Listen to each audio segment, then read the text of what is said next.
ಎಲ್ರಿಗೂ ನಮಸ್ಕಾರ. ಗೆಳತಿ ಯೂಟ್ಯೂಬ್ ಚಾನಲ್ಗೆ ಮತ್ತೊಮ್ಮೆ ಸ್ವಾಗತ. ಬನ್ನಿ ಸ್ನೇಹಿತರೆ, ಹುಣ್ಣಿಮೆ ದಿನ ಮನೆಯಲ್ಲೇ ಸರಳವಾಗಿ ಸತ್ಯನಾರಾಯಣ ಸ್ವಾಮಿ ವ್ರತವನ್ನು ಮಾಡುವಂಥವ್ರು ಯಾವ ರೀತಿ ಮಾಡಬೇಕು, ಹಾಗೆ ಯಾವ ದಿನ ಈ ಪೂಜೆಯನ್ನು ಮಾಡಬಹುದು. ಈ ಸಲದ ಹುಣ್ಣಿಮೆ ಅಂದರೆ ವೈಶಾಖ ಹುಣ್ಣಿಮೆ ಅಥವಾ ಬುದ್ಧ ಪೌರ್ಣಮಿ ಯಾವ ದಿನ ಇದೆ ಈಗಾಗಲೇ ನೀವು ತಿಳ್ಕೊಂಡಿದ್ದೀರಲ್ವಾ.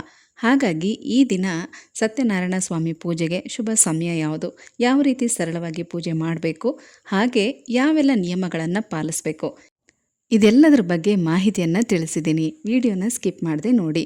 ಹಾಗೆ ನೀವು ಕೂಡ ಪ್ರಶ್ನೆ ಕೇಳಿದ್ರಿ. ಸಿಂಪಲ್ಲಾಗಿ ನಾವು ಮನೇಲಿ ಈ ರೀತಿ ಸತ್ಯನಾರಾಯಣ ಸ್ವಾಮಿ ವ್ರತ ಮಾಡಬೇಕು ಅಂತ ಅಂದ್ಕೊಂಡಿದ್ದೀವಿ. ಹೇಗೆ ಮಾಡಬೇಕು, ಯಾವೆಲ್ಲ ನಿಯಮಗಳನ್ನ ಪಾಲಿಸಬೇಕು, ಹೇಗೆ ಸಿದ್ಧತೆ ಮಾಡ್ಕೋಬೇಕು, ಇದೆಲ್ಲ ಪ್ರಶ್ನೆಗಳನ್ನ ಕೇಳಿದ್ದೀರಾ. ನಿಮ್ಮ ಎಲ್ಲ ಪ್ರಶ್ನೆಗೂ ಉತ್ತರ ಈ ವಿಡಿಯೋದಲ್ಲಿದೆ. ವಿಡಿಯೋನ ಕೊನೆ ತನಕ ನೋಡಿ. ನೀವು ಈ ವ್ರತ ಮಾಡಬೇಕು ಅಂತ ಅಂದ್ಕೊಂಡ್ಮೇಲೆ ಮೊದಲಿಗೆ ಬುಕ್ಕನ್ನು ತೊಗೊಳ್ಳೇಬೇಕು.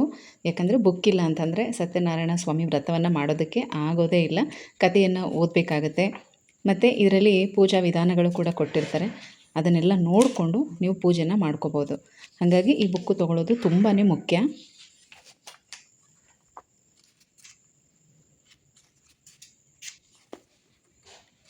ನೋಡಿ, ಪೂಜಾ ವಿಧಾನ ಸರಳವಾದ ರೀತಿಯಲ್ಲೇ ಇದರಲ್ಲಿ ಕೊಟ್ಟಿರ್ತಾರೆ. ಮತ್ತು ಸಂಕಲ್ಪ ಮಂತ್ರ ಅದು ಕೂಡ ಇದರಲ್ಲೇ ಇರುತ್ತೆ. ಅದನ್ನೆಲ್ಲ ನೋಡಿಕೊಂಡು ನೀವು ಪೂಜೆ ಮಾಡ್ಕೋಬೋದು. ಹಾಗಾಗಿ ಈ ಬುಕ್ಕನ್ನ ನೀವು ತೊಗೊಳ್ಳೇಬೇಕು. ಕಳಶ ಪೂಜೆ, ಗಣಪತಿ ಪೂಜೆ ಪ್ರತಿಯೊಂದು ಕೂಡ ಇದರಲ್ಲಿ ಇರುತ್ತೆ. ಅಂದರೆ ಇದರಲ್ಲಿರುವಂಥ ಪೂರ್ತಿ ಮಂತ್ರಗಳನ್ನು ಹೇಳ್ಕೊಂಡು ಪೂಜೆ ಮಾಡೋದಕ್ಕೆ ಆಗಲ್ಲ ಅಂದರೂ ಕೂಡ ನೀವು ಕಥೆಯನ್ನು ಓದೋದಕ್ಕೆ ಮತ್ತು ಅಷ್ಟೋತ್ತರ ಮಾಡೋದಕ್ಕೆ ಈ ಬುಕ್ಕು ಬೇಕೇ ಬೇಕು. ಹಾಗಾಗಿ ನೀವು ಈ ಬುಕ್ಕನ್ನು ತೊಗೊಳ್ಳಿ. ಸರಳವಾಗಿ ಯಾವ ರೀತಿ ಪೂಜೆ ಮಾಡಬೇಕು ಅನ್ನೋದನ್ನು ನಾನು ನಿಮಗೆ ತಿಳಿಸ್ಕೊಡ್ತೀನಿ. ಕಥೆನ ಓದೋದಕ್ಕೆ ಮತ್ತು ಅಷ್ಟೋತ್ತರ ಮಾಡ್ಕೊಳ್ಳೋದಕ್ಕೆ ಈ ಬುಕ್ಕು ಬೇಕೇ ಬೇಕು. ಹಾಗಾಗಿ ನೀವು ಈ ಬುಕ್ಕನ್ನು ತಗೊಳ್ಳಿ. ಅಂದರೆ ನೋಡಿ, ಇದು ನವಗ್ರಹ ಮಂಡಲ ಸ್ಥಾಪನಾ ಪೂಜೆ. ಅಂದರೆ ಈಗ ನೀವೆಲ್ಲ ನೋಡೇ ಇರ್ತೀರಲ್ವ, ಗೃಹ ಪ್ರವೇಶದ ಟೈಮಲ್ಲಿ ಮತ್ತು ಮನೆಯಲ್ಲೇ ಏನಾದರೂ ನೀವು ಸಿಂಪಲ್ಲಾಗಿ ಸತ್ಯನಾರಾಯಣ ಸ್ವಾಮಿ ಪೂಜೆ ಮಾಡಿಸಿದ್ರೂ ಕೂಡ ನವಧಾನ್ಯಗಳನ್ನು ಜೋಡಿಸಿರ್ತಾರೆ. ಎಲ್ಲೆಲ್ಲಿ ಯಾವ್ಯಾವ್ದು ಇಡಬೇಕು ಅನ್ನೋದಕ್ಕೋಸ್ಕರ ಈ ಬುಕ್ನಲ್ಲಿ ಈ ಮಂಡಲನ ಹಾಕಿ ಕೊಟ್ಟಿದ್ದಾರೆ. ಅದನ್ನು ನೋಡಿಕೊಂಡು ಅದ್ರ ಪ್ರಕಾರ ನಾವು ಯಾವ್ಯಾವ ಧಾನ್ಯಗಳನ್ನು ಎಲ್ಲಿ ಇಡಬೇಕು ಅಂತ. ಯಾಕಂದರೆ ನವಧಾನ್ಯ ಅಂತ ಹೇಳಿ ಹೇಗಂದರೆ ಹಾಗೆ ಜೋಡಿಸೋದಕ್ಕಾಗಲ್ಲ. ಹಾಗಾಗಿ ಹೆಸರು ಕಾಳು, ಅವರೆಕಾಳು, ಅಕ್ಕಿ ಇದೆಲ್ಲ ಎಲ್ಲೆಲ್ಲಿ ಬರಬೇಕು ಅಂತ ಕೂಡ ಇದರಲ್ಲಿ ಕೊಟ್ಟಿದ್ದಾರೆ. ಪ್ರತಿಯೊಂದು ಕೂಡ ಇದೆ. ಮತ್ತು ನವಗ್ರಹದ ಆರಾಧನೆ ಅದು ಕೂಡ ಈ ಬುಕ್ನಲ್ಲಿ ಇರುತ್ತೆ. ಯಾವ್ಯಾವ ಗ್ರಹವನ್ನು ನಾವು ಪೂಜೆ ಮಾಡೋದ್ರಿಂದ ನಮಗೆ ಏನೇನು ಫಲ ಸಿಗುತ್ತೆ ಮತ್ತು ಯಾವ್ಯಾವ ಮಂತ್ರಗಳನ್ನು ಹೇಳ್ಕೋಬೇಕು ಅದೆಲ್ಲನೂ ಕೂಡ ಇದೆ. ಮುಖ್ಯವಾಗಿ ಈ ಬುಕ್ಕಲ್ಲಿ ಗಣೇಶನ ಪೂಜೆ, ಲಕ್ಷ್ಮೀ ಪೂಜೆ, ಆನಂತರ ಸತ್ಯನಾರಾಯಣ ಸ್ವಾಮಿ ಪೂಜೆ, ಈ ಮೂರದ್ದು ಇದರ ಮಂತ್ರ ಸ್ತೋತ್ರಗಳೆಲ್ಲ ಕೂಡ ಇದರಲ್ಲಿ ಇರುತ್ತೆ. ಷೋಡಶೋಪಚಾರ ಪೂಜೆ ಅಂದರೆ 16 ಬಗೆಯ ಪೂಜೆ ಅಂತ ಇರುತ್ತೆ. ದೇವರಿಗೆ 16 ಬಗೆ ಪೂಜೆ ಮಾಡುವಂಥದ್ದು.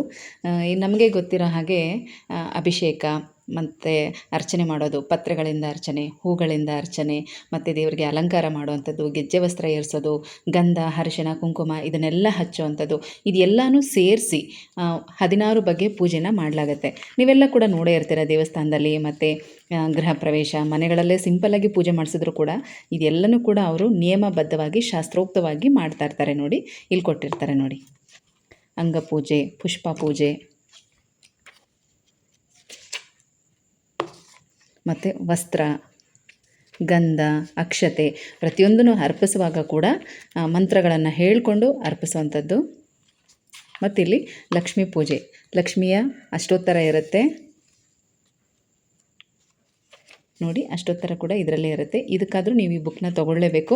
ಹಾಗೆ ಕಥೆನ 5 ಕಥೆನ ಓದಬೇಕಾ ಅಂತ ಕೇಳಿದ್ದೀರಾ. ಖಂಡಿತವಾಗ್ಲೂ 5 ಕಥೆಯನ್ನು ಓದಲೇಬೇಕು. ಸತ್ಯನಾರಾಯಣ ಸ್ವಾಮಿ ಪೂಜೆಯಲ್ಲಿ ಕತೆ ಓದಲಿಲ್ಲ ಅಂದರೆ ಪೂಜೆ ಸಂಪೂರ್ಣ ಆಗೋದೇ ಇಲ್ಲ. ಹಾಗಾಗಿ ಎಲ್ಲೇ ಈ ಪೂಜೆ ನಡೀತಾ ಇದ್ದರೂ ಕೂಡ ನೀವು ಕಥೆನ ಪೂರ್ತಿ ಕೇಳೋ ಹಾಗಿದ್ರೆ ಮಾತ್ರ ಪೂಜೆಗೆ ಕೂತ್ಕೋಬೇಕು, ಇಲ್ಲ ಅಂದರೆ ಪೂಜೆಗೆ ಕೂತ್ಕೋಬಾರ್ದು. ಯಾಕಂದರೆ ಒಂದು ಸಲ ನೀವು ಕೇಳಿರ್ತೀರ, ಬೇಕಾದರೆ ಕತೆ ಶುರುವಾಗೋ ಮುಂಚೆ ಪುರೋಹಿತರೇ ಹೇಳಿಬಿಡ್ತಾರೆ, ಕತೆ ಅರ್ಧಕ್ಕೆ ಎದ್ದು ಹೋಗಬೇಡಿ, ಮತ್ತು ಕತೆಯ ಪೂರ್ತಿ ಕೇಳಾದಮೇಲೆ ಮಹಾಮಂಗಳಾರತಿನ ತೊಗೊಂಡು ಪ್ರಸಾದ ಸ್ವೀಕರಿಸಿನೇ ಬರಬೇಕು, ಅರ್ಧಕ್ಕೆ ಬರೋ ಹಾಗಿಲ್ಲ, ಅದು ಕೂಡ ದೋಷ ಬರುತ್ತೆ.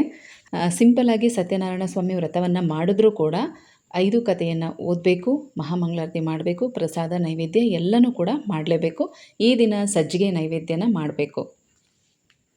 ನೋಡಿದ್ರಲ್ಲ, ಯಾರೆಲ್ಲ ಈ ಹುಣ್ಣಿಮೆಯಿಂದ ಸತ್ಯನಾರಾಯಣ ಸ್ವಾಮಿ ವ್ರತವನ್ನು ಮನೆಯಲ್ಲಿ ಸಿಂಪಲ್ಲಾಗಿ ಮಾಡ್ತೀವಿ ಅಂತ ಅನ್ನೋರು ಮೊದಲು ಈ ಒಂದು ವ್ರತದ ಬುಕ್ಕನ್ನು ತಗೊಳ್ಳಿ. ಹಾಗೆ ಈ ದಿನದ ಪೂಜೆಗೆ ನೀವು ಎಷ್ಟು ಬಗೆಯ ಹೂಗಳು ನಿಮಗೆ ಸಿಗುತ್ತೋ ಅಷ್ಟನ್ನು ನೀವು ತಗೊಳ್ಳಿ.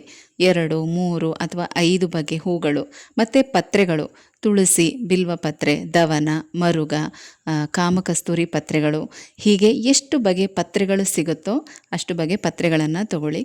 ಮತ್ತು ತಾವರೆ ಹೂವು ತುಂಬಾ ಮುಖ್ಯ. ತಾವರೆ ಹೂವು, ಮಲ್ಲಿಗೆ ಹೂವು, ಸಂಪಿಗೆ ಹೂವು, ಸುಗಂಧ ಭರಿತವಾದಂಥ ಹೂಗಳು, 3 ಅಥವಾ 5 ಬಗೆಯ ಹೂಗಳು. ಇನ್ನು ನೈವೇದ್ಯಕ್ಕೆ ಸಜ್ಜಿಗೆ ಮಾಡಬೇಕು. ಮತ್ತು ತುಪ್ಪದ ದೀಪ, ಅಕ್ಷತೆ, ಊದುಬತ್ತಿ, ಕರ್ಪೂರ, ಅರಿಶಿಣ, ಕುಂಕುಮ, ಗಂಧ, ಹೀಗೆ ಎಲ್ಲ ಸಾಮಗ್ರಿಗಳನ್ನು ಸಿದ್ಧತೆ ಮಾಡಿ ಇಟ್ಕೊಳ್ಳಿ. ವೀಳ್ಯದೆಲೆ, ಅಡಿಕೆ, ಬಾಳೆಹಣ್ಣು, ತೆಂಗಿನಕಾಯಿ, ಇದಿಷ್ಟು ಕೂಡ ಪೂಜೆಗೆ ಬೇಕಾಗಿರುವಂಥ ಸಾಮಗ್ರಿಗಳು. ಇದನ್ನೆಲ್ಲ ಸಿದ್ಧ ಮಾಡಿಟ್ಕೊಳ್ಳಿ. ಆದಷ್ಟು ಹಿಂದಿನ ದಿನವೇ ಪೂಜಾ ರೂಮ್ ಎಲ್ಲ ಕ್ಲೀನ್ ಮಾಡ್ಕೊಳ್ಳಿ. ನೀವು ಈ ರೀತಿ ಹುಣ್ಣಿಮೆ ದಿನ ಮನೇಲಿ ಈ ಸತ್ಯನಾರಾಯಣ ಸ್ವಾಮಿ ವ್ರತ ಮಾಡೋಕ್ಕೆ ಶುರು ಮಾಡ್ತೀರಾ ಅಂದರೆ ನೀವು ಮೊದಲು ಸಂಕಲ್ಪ ಮಾಡ್ಕೊಳ್ಳಿ ಎಷ್ಟು ಹುಣ್ಣಿಮೆಗೆ ಮಾಡ್ತೀರಾ ಅಂತ. ಸತ್ಯನಾರಾಯಣ ಸ್ವಾಮಿ ವ್ರತವನ್ನು 4 ಬಾರಿ ಮಾಡಬೇಕು. ನೀವು ಸಂಕಲ್ಪ ಮಾಡಿಕೊಂಡಾಗ ಮೊದಲನೇ ಸಲ ಮಾಡೋದು ಅದು ಸಂಕಲ್ಪದ ಲೆಕ್ಕ ಬರುತ್ತೆ. ಹಾಗಾಗಿ ಅದು ಲೆಕ್ಕಕ್ಕಿರೋದಿಲ್ಲ. ಅಥವಾ ನೀವು ಒಂದು ಸಲ ಮಾಡಿ ಕೂಡ ನಿಲ್ಲಿಸ್ಬೋದು. ನೀವು ಹಾಗೆ ಮುಂದುವರಿಸ್ತೀರಾ ಅಂದರೆ ಸಂಕಲ್ಪ ಮಾಡಿದ್ದನ್ನು ಬಿಟ್ಟು ಮತ್ತೆ 3 ಹುಣ್ಣಿಮೆಗೆ ಮಾಡಬೇಕು. ಅಥವಾ ನೀವು ಮನೆಯಲ್ಲಿ ಪುರೋಹಿತರನ್ನ ಕರೆಸಿ ಮಾಡೋದಾದರೂ ಕೂಡ ಒಟ್ಟು 4 ಬಾರಿ ಮಾಡಿಸ್ಬೇಕಾಗತ್ತೆ. ಕೆಲವರೆಲ್ಲ ಹೇಳ್ತೀರಾ ದೇವಸ್ಥಾನದಲ್ಲಿ ಮಾಡಿಸಿದ್ದೀವಿ ಅಂತ.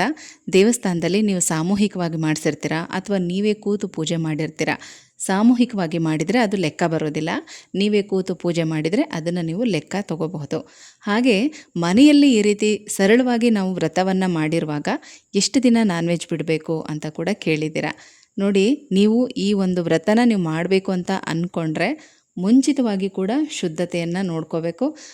ಈ ಪೂಜೆ ಆದಮೇಲೂ ಕೂಡ ಶುದ್ಧತೆಯನ್ನು ನೋಡ್ಕೋಬೇಕು. ಅಂದರೆ ನೀವು ಇದಕ್ಕೆ 2 ದಿನ ಮೊದಲೇ ಬ್ರಹ್ಮಚರ್ಯವನ್ನು ಪಾಲಿಸ್ಬೇಕಾಗತ್ತೆ. ಯಾವ ದಿನ ಹುಣ್ಣಿಮೆ ಇರುತ್ತೆ, ನೀವು ಯಾವ ದಿನ ಪೂಜೆ ಮಾಡಬೇಕು ಅಂದ್ಕೊಂಡಿದ್ದೀರೋ 2 ದಿನ ಮೊದಲೇ ಬ್ರಹ್ಮಚರ್ಯವನ್ನು ಪಾಲಿಸಬೇಕು. ಮತ್ತು ಪೂಜೆ ಮಾಡಿದ ದಿನ ಕೂಡ ಹಾಗೆ. ಮನೆಯಲ್ಲಿ ನೀವು ಈ ರೀತಿ ಸಿಂಪಲ್ಲಾಗಿ ಮಾಡೋದಾದರೆ 5 ದಿನ ಅಥವಾ 9 ದಿನ ಅಥವಾ 1 ವಾರ, ನೀವು ಯಾವ ದಿನ ಪೂಜೆ ಮಾಡಿರ್ತೀರೋ ಆ ದಿನದಿಂದ ಲೆಕ್ಕ ಹಾಕ್ಕೊಂಡು 1 ವಾರ ನಾನ್ ವೆಜ್ಜನ್ನು ಮಾಡೋ ಹಾಗಿಲ್ಲ. ಅಟ್ಲೀಸ್ಟ್ ಇಷ್ಟನ್ನಾದರೂ ಪಾಲಿಸಲೇಬೇಕು.